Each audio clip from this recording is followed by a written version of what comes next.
Jesus. I do look like a Jew, though. So, they took on a bad curse and tried to make it a little bit better. So let's go on. Kohelet 9:2 says, and all this is Ecclesiastes, also known as Ecclesiastes, which was written by Shlomo. Let me turn to it real quick in my Bible, just in case I want to say something else about it. And basically he's just saying he's been studying. They think that this was written towards the end of his life. And he says, all things come alike to all. There is one event to the righteous man and to the wicked man, to the good man and to the clean man, and to the unclean man, to him who sacrifices and to him who does not sacrifice.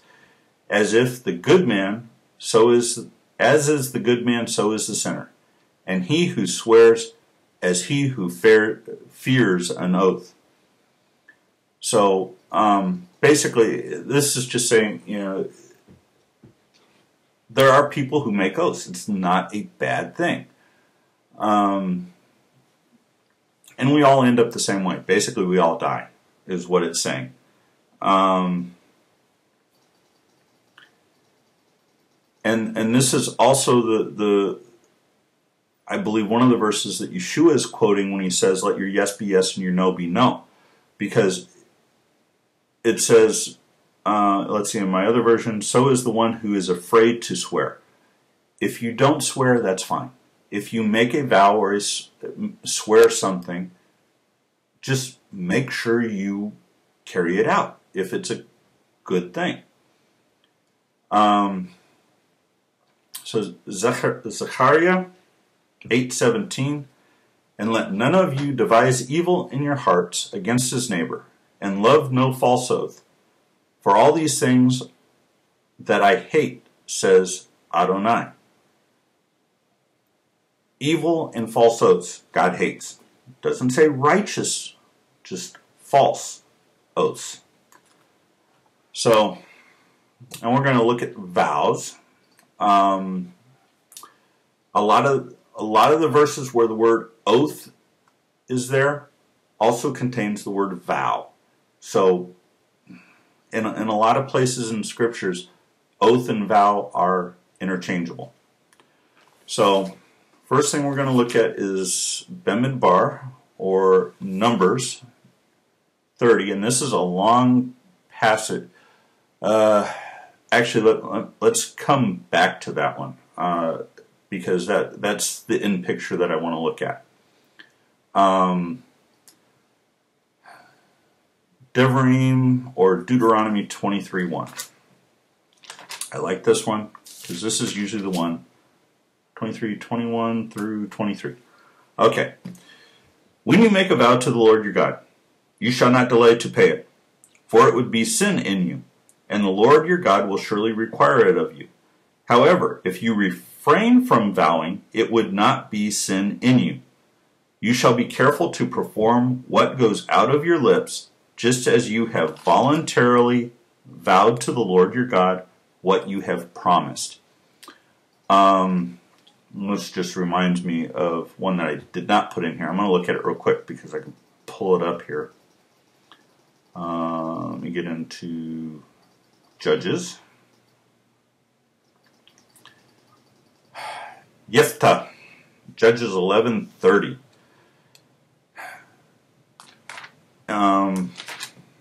Yeftah was a judge, and he was from Gilead.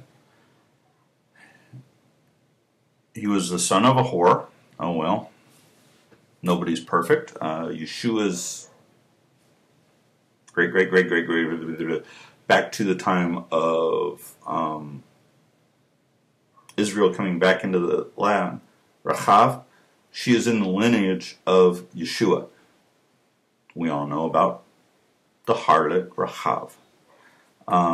So just because the scripture says somebody was a harlot or a whore, it's not a bad thing. It's just what they did.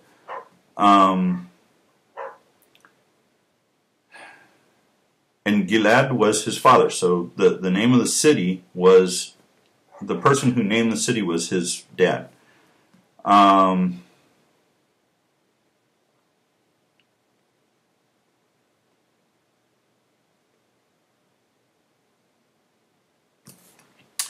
Yeah.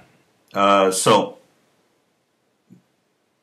Gilead's sons didn't like Jephthah, so Jephthah took off, and he goes through this little adventure, and he comes back in verse 30, verse 29. Now the Spirit of the Lord came upon Jephthah. In other words, scripturally speaking, he was born again. So that he passed through Gilead and Manasseh, then he passed through Mizpah and Gilead, and from Mizpah of Gilead he went on to the sons of Ammon.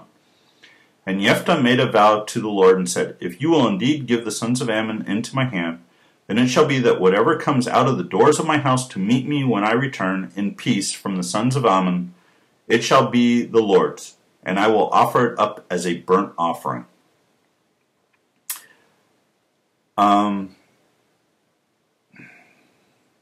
Okay, most houses in this time period did not have doors like we consider them now, where you got to have opposable thumb to open them. Okay, so and there's a lot of reference to animals actually staying in the house of whoever owns the house, not like dogs and cats, but like goats and sheep and cows and stuff. But in general, we think something that comes out of the door of the house to meet somebody is either going to be unkosher or a person. So Jephthah made a stupid vow. Does God forgive him of it? No, he requires it of him. So what happens? A couple verses later. Verse 34, When Jephthah came to his house at Mizpah, behold, his daughter was coming out to meet him, with tambourines and with dancing. Now she was his one and only child. Besides her, he had neither son nor daughter. And when it came about when he saw her, that he tore his clothes and said, Alas, my daughter, you have brought me very low. So she said to him, My father, you have given your word to the Lord. Do to me as you have said, since the Lord has avenged you of your enemies. And she asked for 2 months that she may weep. And he said, okay. And 2 months later she came back. They both held up their vow. And he sacrificed her. Stupid. But interesting picture. The daughter is Jephthah's only beloved child. Kind of like God gave the Messiah his only begotten son to become a sacrifice for us. Well, she didn't become a sacrifice for us, but basically that's the point. He made a stupid vow, but it became God used it to be a picture of God sacrificing his son for us. And Ammon became a picture of death. And God sacrificed his son because he overcame death. So, Kohelet 5, we'll continue on. Verses 4 and 5, or Ecclesiastes 4 and 5. When you vow a vow to God, defer not to pay it, for he has no pleasure in fools. Pay that which you vow. Which you vow. Better is it that you should not vow than that you should vow and not pay. Goes back to the thing in Vayikra, where it says, if you make a vow, a rash vow, and you remember it and you've sinned, basically pay up. Acts 18, last two are in actually the New Testament, the Brit Chadashah.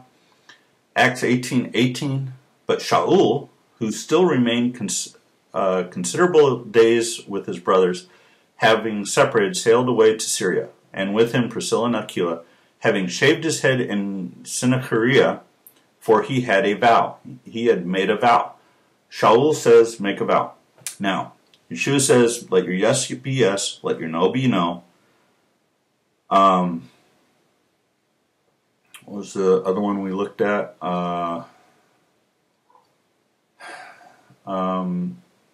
writes to the Hebrews. Yaakov writes, but above all things, my brothers, swear not, neither by heaven, nor by earth, nor any oath, but let your yes be yes, and your no be no, that you may not fall into hypocrisy. So, here Shaul is, he makes a vow. Now this happens to be a Nazirite vow, a little bit different, but it's a vow. And he says, when I get back to Jerusalem, I am going to do this for God. I'm going to sacrifice a cow, I'm going to give X amount of money if he brings me back safely. That's kind of what a Nazirite vow is. They shave their head, they shave all their body hair, and then they let it grow. They don't cut it until the end of the vow.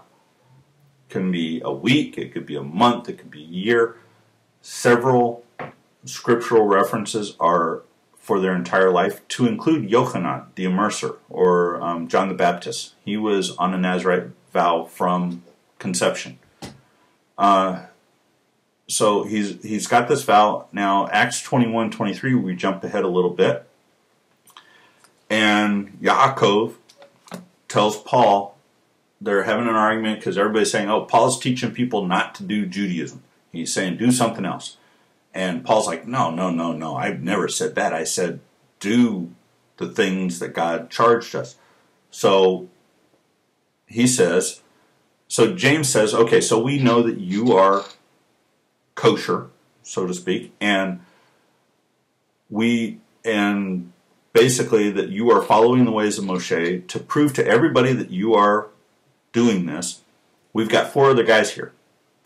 Take them and yourself. So that's 5 Nazirite vows that are going on. Take them to the temple and pay for their sacrifices. So he does. And that's when he gets arrested and goes to Rome. Takes a long trip to Rome. So now I skip Bamidbar 30.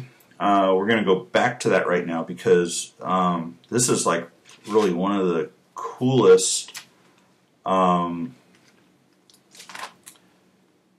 pictures, and it really brings home the vow thing. Where am I? Numbers 30.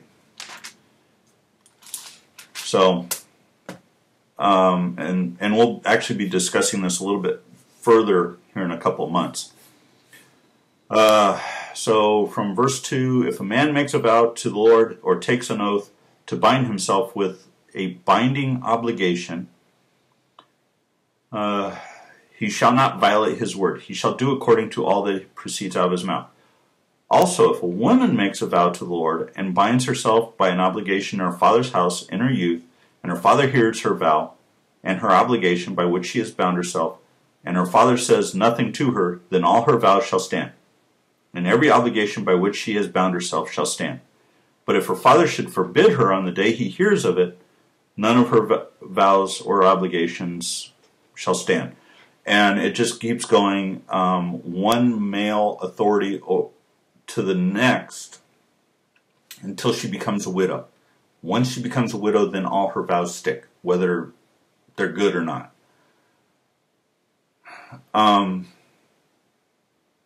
We are the bride of Messiah. Just to put it simply, and we're gonna, like I said, we're gonna go over this again in a couple of months. This is actually the beginning of one of the Torah portions, so I don't want to get a whole lot into that. I just noticed that.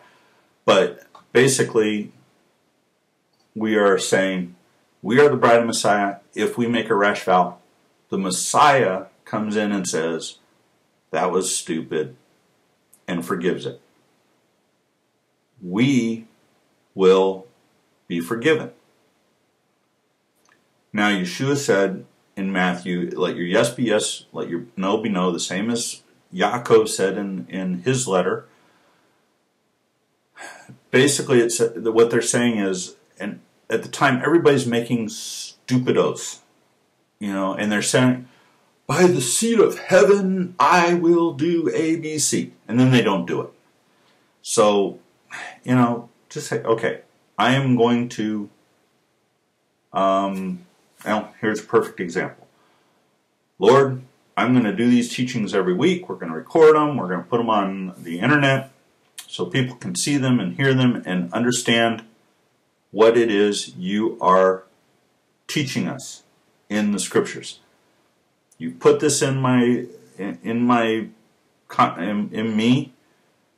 You are telling me to do it. I will do it. So when do you want me to start? We argue it out. Rosh Hashanah. Okay. Starting with Rosh Hashanah, we start going through the Torah. And I am completing my vow. Now, if this continues on for years, great.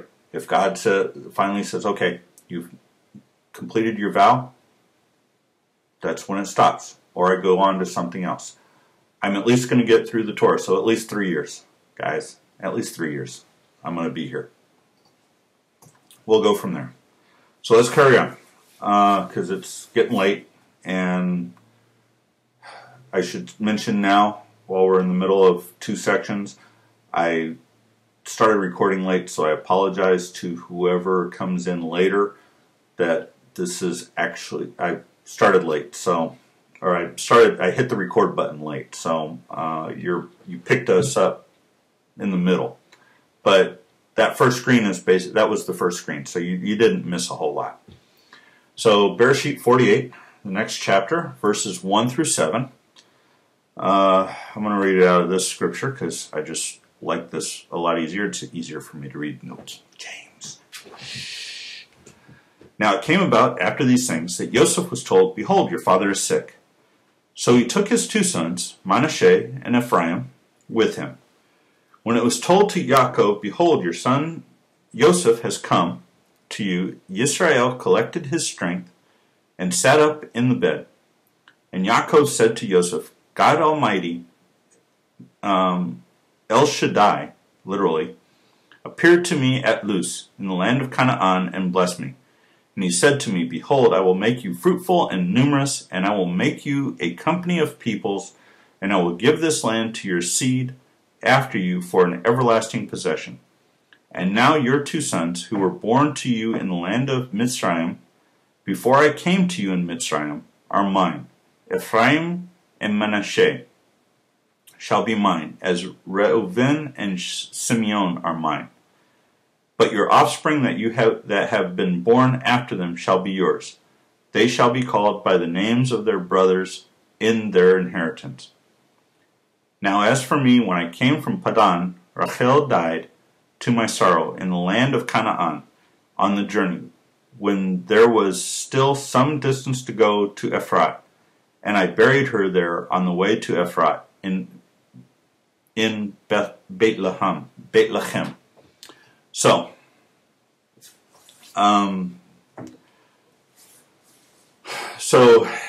here we are getting towards, Israel's ready to die.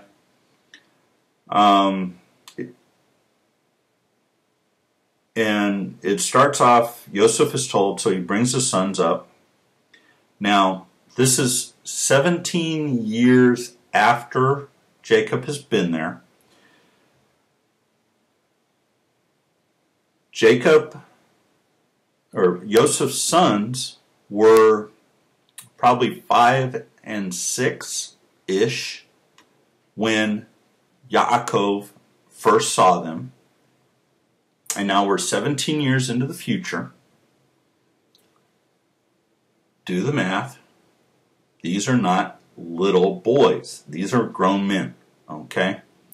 So let me set that picture in your brain first. These are grown men. They are not boys.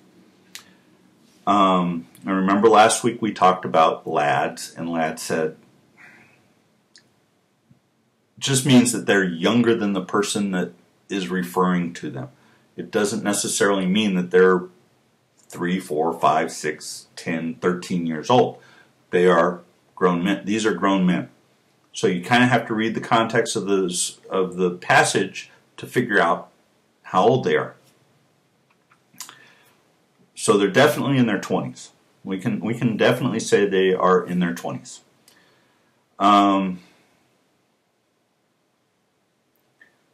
So it was, he takes his sons, and Yaakov sits up in bed, gathers his strength, and sits up in the bed. Oh, I'm Yaakov.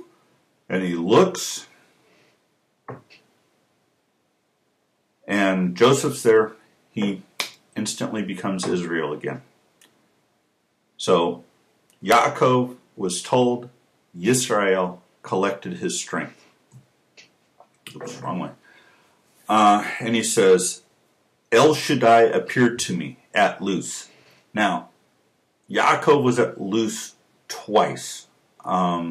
This was something I really wanted to talk a little bit. Come over here.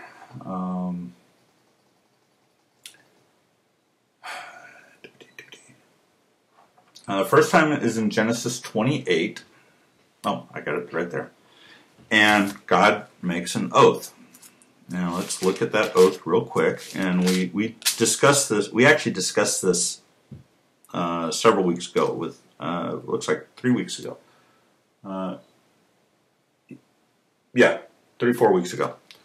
And Yaakov departed from Berashit and went to Haran, and he came to Hamachon, the place, and spent the night there, because the sun had set, and he took one of the stones of the place and put it under his head and lay down.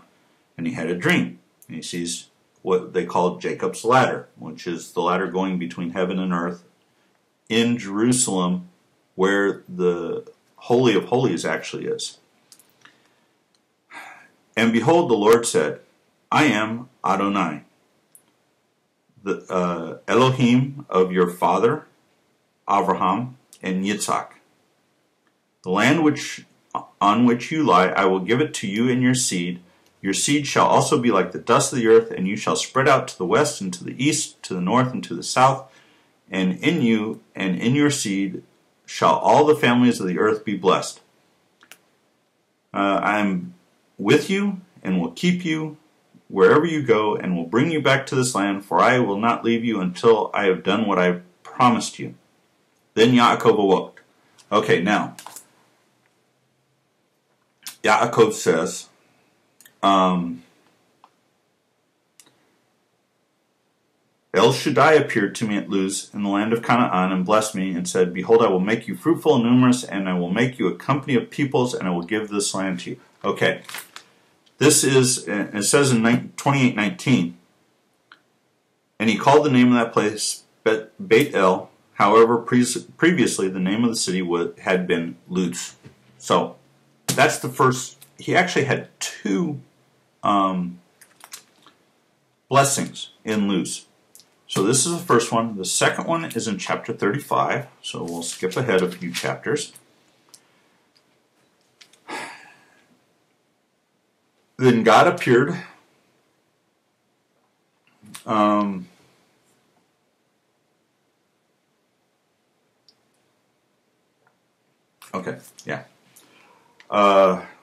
appeared to Yaakov again when he came from Padam Aram, and he blessed him. And God said, Your name is Yaakov. You shall no longer be called Yaakov, but Yisrael shall be your name. Thus he called him Yisrael. God also said to him, I am El Shaddai. Be fruitful and multiply. A nation and a company of nations shall come from you, and kings shall come forth from you. And the land which I gave to Abraham and Yitzhak I will give to you, and you will give the land to your seed after you. Then God went up from him in the place where he had spoken with him. And this is after all but, make sure,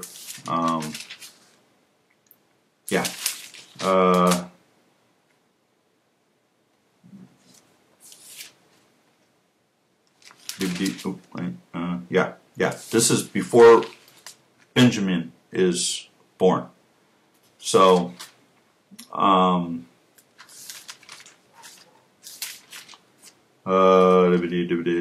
sons, Yaakov. So, wait a minute, let me take it back. Oh, this is just before Benjamin is born. This is actually just before Rachel dies.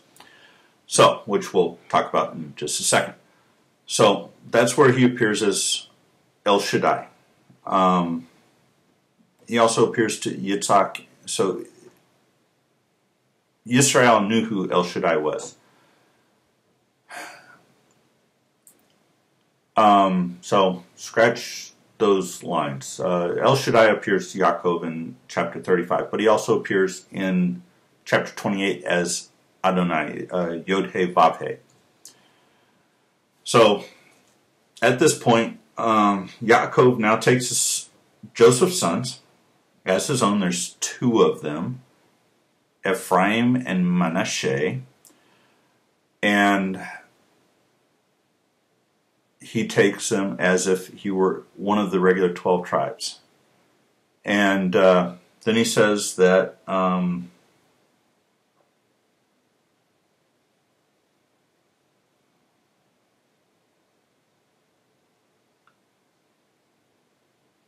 he talks about the road to Ephrat, where Rachel is buried.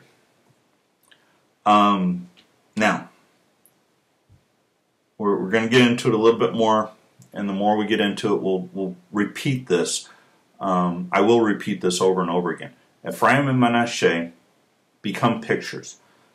In the prophets, they are pictures of Israel and Judah. I'm going to say something that's going to sound weird, but it's what the Lord is showing me right now. In this passage, Ephraim and Manasseh are not a picture of Israel and Judah. They are a picture of the Gentiles and the Jews. And I don't want to. I want to be really cautious when I say this.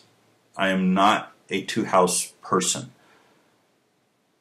There are two houses, Judah and Israel. There is a third house, the Gentiles. I am a Gentile believer. I am not a part of Ephraim. I'm not one of the lost tribes of Israel. Though I might be one of the lost tribes of Judah, but that's another discussion entirely. I am a Gentile. I live, eat, sleep, breathe as a Gentile. My spirit is Jewish, but I'm a Gentile.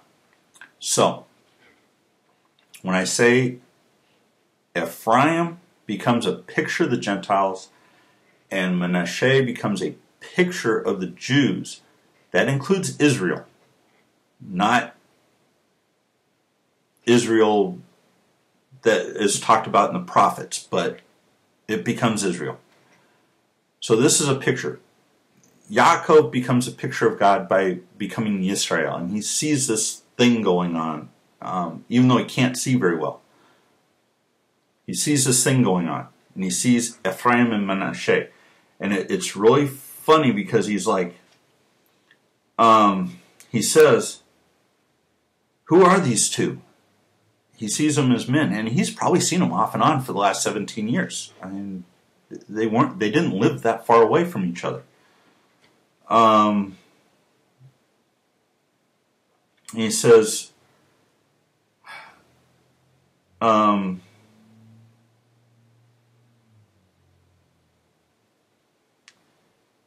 your two sons born in the land He says, I do this because when I was returning from Padan, Rachel, your mother, died to my sorrow while I was journeying in the land of Canaan, when still some distance short of Ephrat. And I buried her on the road to Ephrat, now Bethlehem. That becomes a picture of the Messiah being born. But, I'm getting a little ahead of myself. But keep that thought in mind about Manasseh and Ephraim. They're not it's not two-house theory. It is a picture. So let's continue on because I want to get into this since I just saw it. So from verse 8 to 11. When Israel saw Joseph's sons, he said, "Who are these?" And Joseph said to his father, "They are my sons, whom God has given me here." So he said, "Bring them to me, please, that I may bless them." Now the eyes of Israel were dim from age, that he could not see. Then Joseph brought them close to him, and he kissed them and embraced them. And Israel said to Joseph, "I never expected to see your face, and behold, God has let me see your children as well." So, Israel notices the boys, grown men, but he's blind. Now, many people will go, "Oh, well, he had this, or he had that, or he was this and that." Blind is blind. He couldn't see. He relied on somebody to help him with stuff. But this is Yisrael. Yisrael's blind. Right now, Yisrael, Jews and Israel, are blind to the Messiah. Then he sees Joseph's sons, and he blesses them.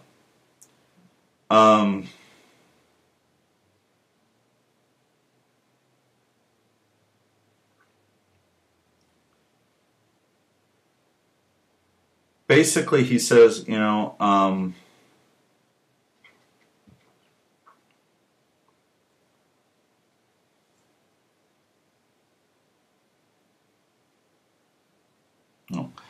sorry, reading another commentary that I didn't see earlier. He sees the sons, and he's like, "Who are these guys?" It's Manasseh and Ephraim. He knows who they are. He's seen them over and over and over again for the last 17 years. So he knows who they are. He probably recognizes them by voice if he's getting as blind as we think he is. So we're getting to the Manasseh and Ephraim thing. So we'll continue on. Then Joseph took them from his knees and bowed with his face to the ground. And Joseph took them both, Ephraim with his right hand toward Yisrael's left, and Manasseh with his left hand toward Yisrael's right, and brought them close to him. But Yisrael stretched out his right hand and laid it on the head of Ephraim, who was the younger, and his left hand on Manasseh's head, crossing his hands, although Manasseh was the firstborn. And he blessed Joseph and said, "The God before whom my fathers Abraham and Yitzhak walked, the God who has been my shepherd all my life to this day, the angel who has redeemed me from all evil, bless the lads. And may my name live on in them, and may the names of my fathers Abraham and Yitzhak, and may they grow into a multitude in the midst of the earth." So, stop there for a second. We're almost done. And this is going to actually carry on into the next verse, next section. Just like Jacob and Esau were a picture of the world as we see it, to both then and now, the younger shall serve the older. This is what I believe that Yisrael was seeing. He comes in, and if you ever wonder why I'm having problems with my hands, this is my right hand. This is my left hand. When I look at it on the video, this is my right hand, and this is my left hand. So, in order for me to actually do appropriate, I would, motions, I would have to do this. This is what, so Joseph sets him up, so right hand goes to Yaakov's left hand goes to Yaakov's right. Older, let me get my hand in, older, younger. So when Yisrael sets his hands on the boys, it's like this. And he says, here I am, and he blesses the older and the younger.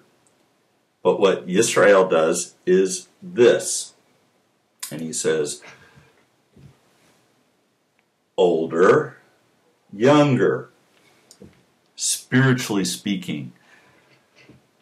That's why I'm saying that Ephraim and Manasseh are pictures of the Gentiles and the Jews, the tribes of Israel. Because in this particular instance, the younger will become greater than the older. Well, Gentiles have been around since the beginning of time. Abraham was the last Gentile in this line. He was the first Jew. And of course there were all these people before him. They were all Gentiles. Abraham became the first Jew. So his sons, Israel, are younger. They are seen at, this is, the interesting things about pictures. It makes sense now when Israel is looking in the Spirit and he says, okay, this is what I'm doing. And God says, the older shall serve the younger. So the younger shall be greater than the older. Same picture as Jacob and Esau right here. So let's go ahead and finish up since we're almost out of time here. 12 through 16. Nope. And Joseph took them from his knees. I always love that.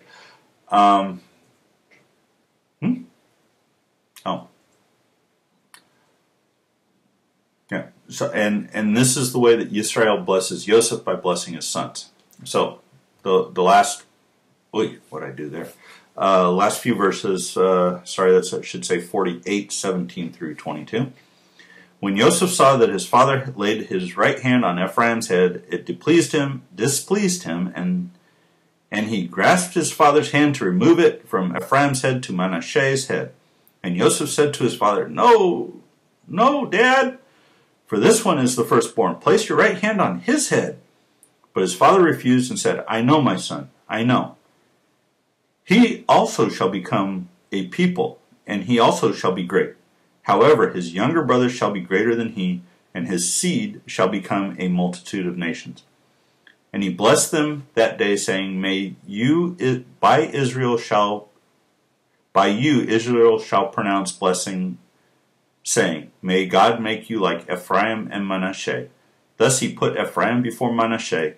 Then Israel said to Joseph, Behold, I am about to die, but God will be with you, and bring you back to the land of your fathers. And I will give you one portion more than your brothers, which I took from the land of the Amorite with my sword and my bow. So Joseph freaks out. He's not praying about this. He's not looking to see what God sees, even though he's somewhat of a prophet. He says, no, you're blessing the wrong one. But Yisrael says, may God make you like Ephraim and Manasseh. So we go back to that double, the younger shall serve the older, or the older shall serve the younger. It's a picture. Later on, Ephraim and Manasseh are used to describe Israel and Judah. Totally different picture. Here, they're a picture of the Gentiles and the Jews. They're a picture of, it says, this is Judah and this is Israel. Two entirely separate pictures. That's why a lot of people think that the scriptures contradict themselves. They don't understand that God talks to us in pictures. He doesn't come out and say A, B, C, D. Usually a prophet will see something, and what they're doing is they're relating what they're seeing. So God talks to them in picture form, like a movie. Us putting the younger before the older. Now, Joseph receives one more portion. Levi does not receive a portion in the kingdom. When they get to Israel, Levi's portion is God because of what they did with the golden calf. Again, Yaakov, or Yisrael at this time, sees this and he says, I'm going to give you an extra portion. Now, the word portion in here is actually the word Shechem, as in the city of Shechem that Yaakov bought from where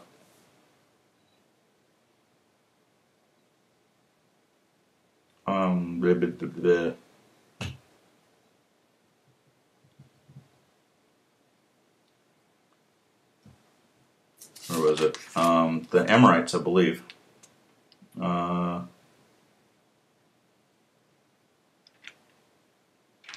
Yeah, I believe it was from from the Canaanites, and that's where he buried. That's where he deeded Joseph to bury himself and those others. And I believe when we look in Joshua, he was buried in Shechem. Joseph was buried in Shechem. Yaakov was buried in Hebron, the two areas of Israel that definitely Israel owns. Nobody else owns them. They paid money for them. This is ours. So, got some interesting things here. It was one portion, Shechem. The meaning is uncertain. I love it when people say the meaning is uncertain. Some scholars maintain that this refers to the mountain slope of Shechem, and that it is here deeded to Joseph as a burial place. Rested, as in wrestle. In no other place has Yaakov been portrayed as a military person. This is towards the end. It says, which I wrested or took from the hand of the Amori, my sword and with my sword and my bow.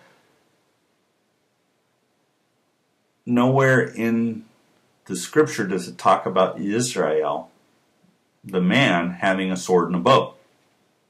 He's afraid of Esau, who is armed to the teeth. He fights an angel with his bare hands. His dad, on the other hand, or his grandfather actually, went and fought different people with sword and bow and killed people. Israel, to the best of our knowledge, did not do that. So there's a couple of stories. This notation is therefore either a remnant from another tradition, which this Torah book gets into Gentile thinking. The Bible was written during the time of Nehemiah and Ezra, and they're all just stories.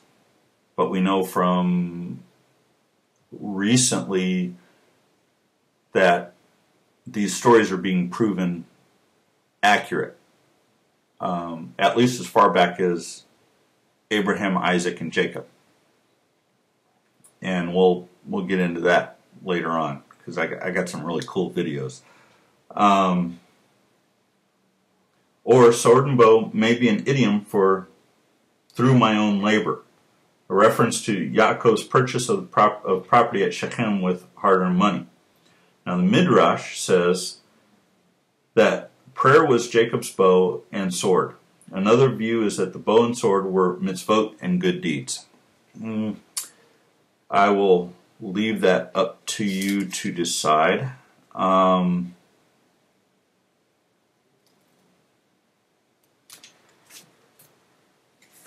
Basically, just wonderful when I see pictures while I'm teaching.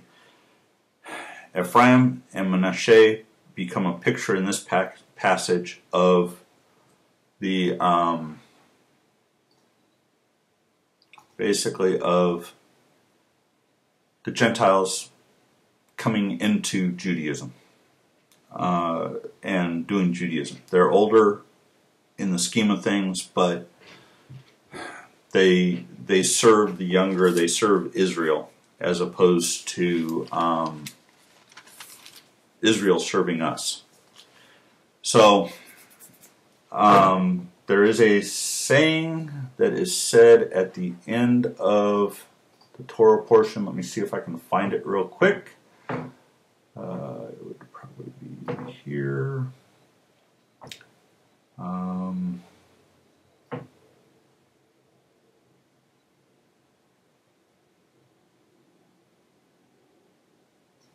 Quote.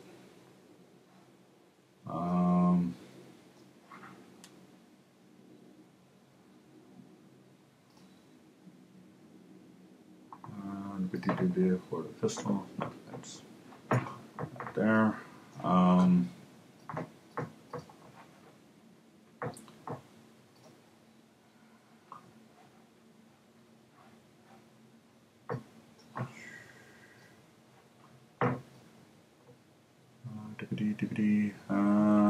No, not there. One more place to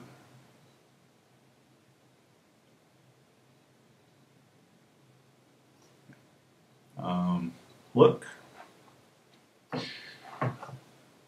Here. Go. Can't go back one. Sorry. Back to this. To here. To here. To there. Nope, it's not there yet.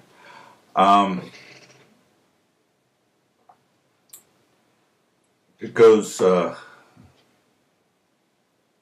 be strong, be courageous. It's the words that the Lord tells Yehoshua when he's entering the land. My Tanakh has actually a reference at the end of each scripture. Got to be careful because this thing is falling apart on me. Let me see if that is the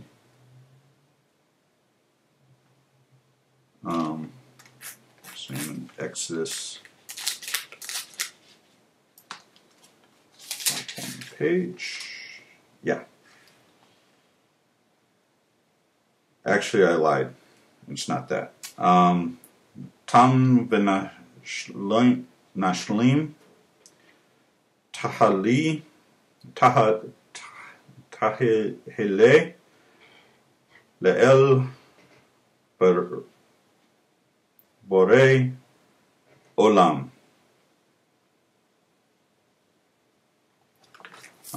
I do not have an English translation for that, and I apologize. I was trying to find it because I will have it for the end of Shemot, which, by the way, starts next week. And, by the way, I will be out of town next week, so I may have a less than optimal teaching, but I will try to come up with a teaching Saturday night. I may post it early. So, let me go ahead and, let's see. Let me do one more thing right here. Blessing after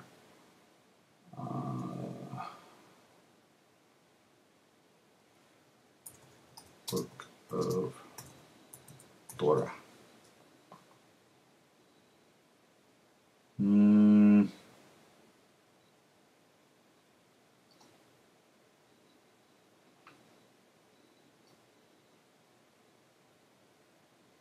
No, it's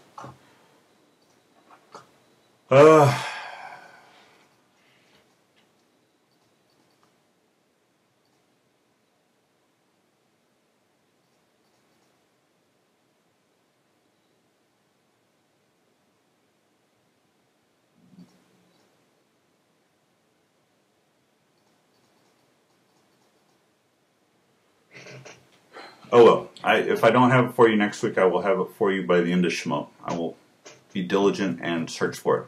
And I just made a vow, so I will keep to it. So let's go ahead and finish. Father, I thank you for today. I thank you for all that you've given us.